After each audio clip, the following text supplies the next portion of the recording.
Hello বাগানি বন্ধুরা, আশা করি তোমরা সকলেই খুব ভালো আছো। ভালো আছে তোমাদের বাগানের প্রত্যেকটা গাছ। আমি তোমাদের বাগানি বন্ধু মামন।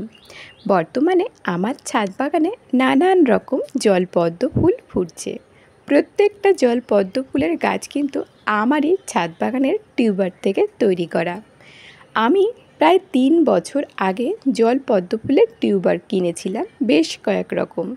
সেই টিউবার থেকেই কিন্তু আস্তে আস্তে আমার ছাদ বাগানে অনেক জলপদ্ম ফুলের গাছ হয়ে গেছে। এই জলপদ্ম ফুলের গাছগুলো কিন্তু আমরা টিউবার থেকেই করব। টিউবার থেকে করলে আমরা কিন্তু গাছে ভালো ফুল পাবো, খুব কম সময়ের মধ্যে ফুল পাবো। আমার ছাদ বাগানে প্রত্যেকটা গাছই কিন্তু টিউবার থেকে তৈরি করা। অনেক বাগানি বন্ধুরা বলছো বীজ থেকে গাছ করলে কেমন হয়। বীজ থেকে গাছ করলে সাধারণত ফুল আসতে প্রায় 1 বছর সময় লাগে। খুব কম দেখা যায় যে কয়েক মাসে ফুল এসেছে। 100 জন যদি বীজ থেকে গাছ করে তাহলে মাত্র 2 জনের কয়েক মাসের মধ্যে ফুল আসবে। বাকি সবার কিন্তু 2 থেকে 3 বছর লাগবে গাছে ফুল আসতে।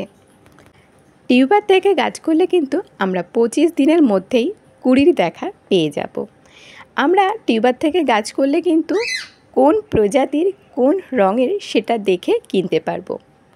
বীজ থেকে গাছ করলে কিন্তু কোন রঙের বীজ সেটা কিন্তু আমরা দেখতে পারবো না।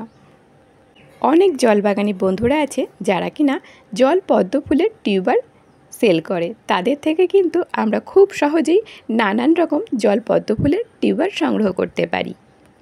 এবার আসি কিভাবে এই টিউবারগুলো বসাবো। এই যে দেখতে পাচ্ছ তোমরা ছোট ছোট প্লাস্টিকের গামলা, ছোট্ট প্লাস্টিকের যে বালতিগুলো মাত্র 30 টাকা করে পাওয়া যায়, সেই 30 টাকার বালতির মধ্যেও কিন্তু ফুটছে জলপদ্ম ফুল। এরা কিন্তু রোদ ভীষণ পছন্দ করে, তাই সরাসরি রোদেই কিন্তু রাখতে হবে আমাদেরকে। এই যে বালতিটা দেখতে পাচ্ছ, এই বালতির নিচে 2 ইঞ্চি মতো অথবা 1 ইঞ্চি মতো দিতে হবে গোবর সার। গোবর সার কিন্তু অবশ্যই 1 বছরে পুরনো হতে হবে।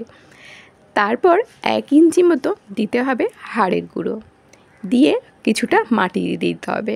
এবার আমরা যে টিউবারটা সংগ্রহ করেছি সেই টিউবারটা বসাতে হবে সাবধানতার সাথে। তারপর আবারও কিছুটা মাটি দিয়ে জল ভরে দিতে হবে। সরাসরি রাখতে হবে কিন্তু রোদে। আমার গাছগুলো কিন্তু ঠিক এভাবেই বসানো হয়েছিল, সরাসরি রোদেই কিন্তু আছে। যখন গাছে 7 থেকে 8টা অথবা 10 থেকে 15টা পাতা বার হবে তখন থেকে কিন্তু আমরা এ গাছে খাবার দিতে পারবো। খাবার হিসাবে দেব একটু পটাশ, একটু NPK 19-19 আর সিউইডের কয়েকটা দানা। এগুলো কিন্তু খুব সামান্য পরিমাণে দিতে হবে। একটা কাগজে মুড়ে টবের মাটিতে কিন্তু পুঁতে দিতে হবে। জলপদ্ম গাছে কিন্তু সরাসরি খাবার জলে ছেড়ে দেওয়া যায় না। খাবার দিতে হলে কাগজে মুড়ে টবের মাটিতে শিকড় থেকে একটু দূরে পুঁতে দিতে হয়। আমি প্রত্যেক মাসে একবার করে খাবার দিয়ে থাকি। সরাসরি রোদেই আছে আমার গাছগুলো। আমার এই পাত্রগুলো যেহেতু ছোট, তাই আমি কিন্তু প্রত্যেকটা দিনই জল পরিবর্তন করে থাকি।